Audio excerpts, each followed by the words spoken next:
Seguro conoces la historia de cómo Estados Unidos le arrebató Texas a México. Pero ¿sabías que Estados Unidos ya había usado el mismo modus operandi para apoderarse de Florida Occidental en 1810? El historiador Isaac Cox, en West Florida Controversy, señaló que las operaciones en Florida Occidental sentaron un precedente y llevaron a los Estados Unidos a seguir un curso similar, en Texas y California. Estados Unidos recibió su primera lección de relaciones internacionales en el plan de anexión de Florida Occidental. Aprendió que explotar las debilidades de sus rivales demostró ser más efectivo para lograr avances que la diplomacia, las negociaciones y los tratados. Si bien el derecho internacional y otras sutilezas se veían bien en el papel, se consideraron obstáculos para cumplir los objetivos de la política exterior de los Estados Unidos que fueron subrayados por el Destino Manifiesto. Los tratados, la diplomacia, los pactos, etc. aseguraban que sus rivales europeos y las tribus nativas intentaran hacer valer sus derechos en una plataforma internacional por la que Estados Unidos realmente tenía poca consideración. En términos reales, Estados Unidos se adhirió a su política expansionista mientras sus víctimas se quejaban de la ley. El excepcionalismo estadounidense, establecido por primera vez en estas operaciones en Florida, estaba destinado a garantizar a los demás que el gobierno de los Estados Unidos tenía en el corazón los mejores intereses de todos. El altruismo estaba a la orden del día. Entonces, si Estados Unidos se apoderaba ilegalmente de un pedazo de territorio, sus líderes inventaban una lista de pretextos: inestabilidad, amenaza, progreso, etc., pero no mencionaban las razones económicas o estratégicas que los funcionarios estadounidenses discutían en silencio entre ellos. Sin embargo, la expansión colonial estadounidense no debía ser impulsada por ejércitos conquistadores como los del pasado, sino a través de la iniciativa de su propia población fronteriza. Isaac Cox señaló que la disputa con España sobre los términos del tratado se decidió más por los acontecimientos en la frontera que por la habilidad de los diplomáticos estadounidenses. Esta población fronteriza de colonos anglosajones emigraba a las posesiones españolas deseando la expansión de Estados Unidos e implementando una revuelta para lograrla.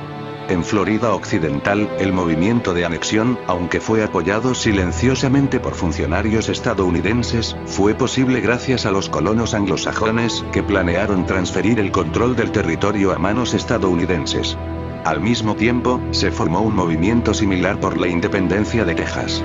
La intriga política que giró en torno a la anexión de la Florida Occidental compartía muchos paralelos con la de Texas. Lo más importante de todo, expandir la institución de la esclavitud. De hecho, el primer estado de la estrella solitaria fue la República de Florida Occidental, el breve territorio independiente de Florida Occidental establecido en 1810 por un levantamiento de colonos estadounidenses. El área que se convirtió en las Florida Parises, en castellano, parroquias de Florida, del hoy estado estadounidense de Luisiana, fue objeto de una disputa fronteriza entre los recién formados Estados Unidos y España, que adquirieron Florida Occidental y Oriental de manos de los británicos después de la Guerra Anglo-Española de 1779 a 1783. Desafortunadamente para los españoles, la mayoría de las llamadas parroquias de Florida no estaba habitada por españoles, sino por colonos de ascendencia escocesa, irlandesa e inglesa.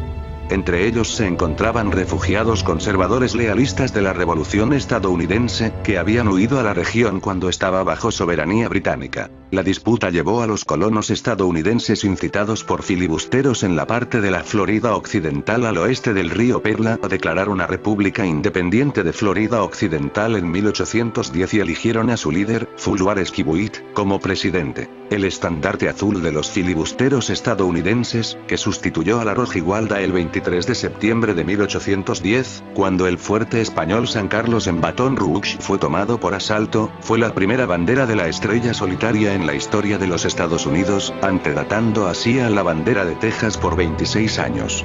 Ondeó sobre el entre comillas Estado libre e independiente de Florida Occidental durante 74 días hasta que fue arriada por el gobernador del territorio de Orleans, William Charles Cole Claiborne, en Saint Francisville, el 6 de diciembre de 1810. La estrella blanca representaba los 5 puntos de hermandad bajo los cuales los cabecillas de la rebelión celebraban sus reuniones secretas. De carácter masónico, es el mismo emblema que dio a la Orden de la Estrella Oriental, su título. También es muy similar a la Bonnie Blue Flag de la época de la Guerra Civil estadounidense. La opinión del historiador Adam Wasserman sobre esos sucesos fue una operación encubierta del imperialismo estadounidense diseñada para arrebatar a España el control de Florida Occidental. La sección de la Florida Occidental que se convirtió en el teatro de acontecimientos en 1810, se conocía oficialmente como Jurisdicción de Baton Rouge. Consistía en 4 distritos. Feliciana, que se extendía desde el Mississippi hasta el río Amite, siendo incluso un poco más grande que las 2 parroquias actuales del mismo nombre. El arroyo que corría por su centro se llamaba entonces Río Feliciana, pero durante los 16 años de dominación británica se la llamó Thompson's Creek. Antes los colonos franceses lo conocían como Bayou des Ecores. Baton Rouge, que se extendía al este hasta el Ticfau. Santa Elena, que ocupaba lo que ahora es la actual parroquia de ese mismo nombre, y las de Livingston y Tangipahoa. Chifonte, que se encontraba entre los ríos Chefunta y Perla, cambió de nombre durante las deliberaciones de la convención y fue rebautizado como Saint Ferdinand, un gesto de supuesta lealtad a Fernando VII, el rey español prisionero de Napoleón. Se creen que no son pelotudos. La intriga política que gira en torno a Florida Occidental tiene sus orígenes en el período de tiempo inmediatamente posterior a la Revolución Americana. El Tratado de París de 1783, que dio reconocimiento oficial a la independencia de los Estados Unidos, transfirió el control británico de la Florida Oriental y Occidental de nuevo a España, colocando así a España al sur y al oeste de los recién formados Estados Unidos. De 1784 a 1795, este país y España se disputaron la frontera norte de la Florida Occidental, que no había sido claramente establecida por el Tratado de París de 1783. En 1763, Gran Bretaña había establecido la frontera norte de Florida Occidental en el paralelo 31. Pero en 1764, la frontera de Florida Occidental se situó a cientos de millas al norte a lo largo de los 32 grados 28 minutos norte al este de la desembocadura del río Yazoo. Cuando España recibió Florida Occidental de Gran Bretaña, estableció la frontera norte de Florida Occidental a lo largo del paralelo 32 norte. Aunque España estaba en lo cierto, ninguna disposición del Tratado de 1783 se refería explícitamente a la frontera norte de Florida Occidental, lo que hacía inevitable el conflicto. Quien poseyera la franja de territorio de 100 millas entre la línea de Yazoo y el paralelo 31, controlaba esencialmente la navegación del río Mississippi. Tras años de disputa, España cedió a las presiones de los Estados Unidos y estableció la frontera norte de Florida Occidental en el paralelo 31 en el Tratado de 1795. Pero la concesión a los Estados Unidos no satisfizo a los expansionistas, solo demostró que si se presionaba con suficiente diligencia y persistencia, España cedería. La Florida Occidental era deseada por su valor estratégico y comercial. Le daría a los Estados Unidos el control de la orilla este del Mississippi y las costas de la bahía de Mobile. Muchos ríos que fluyen hacia los Estados Unidos tenían su origen en el Golfo de México a través de la Florida Occidental. Se estaba entendiendo que la posesión de las bocas de estos ríos era de gran importancia futura para los Estados Unidos. En 1800, Napoleón obligó a España a ceder el territorio de Luisiana, pero no logró definir la frontera oriental. El renovado conflicto sobre la Florida Occidental comenzó con la compra de Luisiana de 1803 y la disputa sobre el límite oriental del territorio que España había cedido a Francia. En 1803, el secretario de Estado James Madison encargó a James Monroe y Robert Livingston como diplomáticos para inducir a Francia a entregar Luisiana. Sus instrucciones eran claras. Una cesión de las Floridas es particularmente deseable, ya que evita serias controversias. El gobierno de Estados Unidos afirmó falsamente que España cedió la Florida Occidental en un paquete con Luisiana. La queja del argumento era si el territorio de Luisiana se extendía o no más allá del Mississippi hasta el Río Perdido, el límite oriental largamente establecido de la Florida Occidental.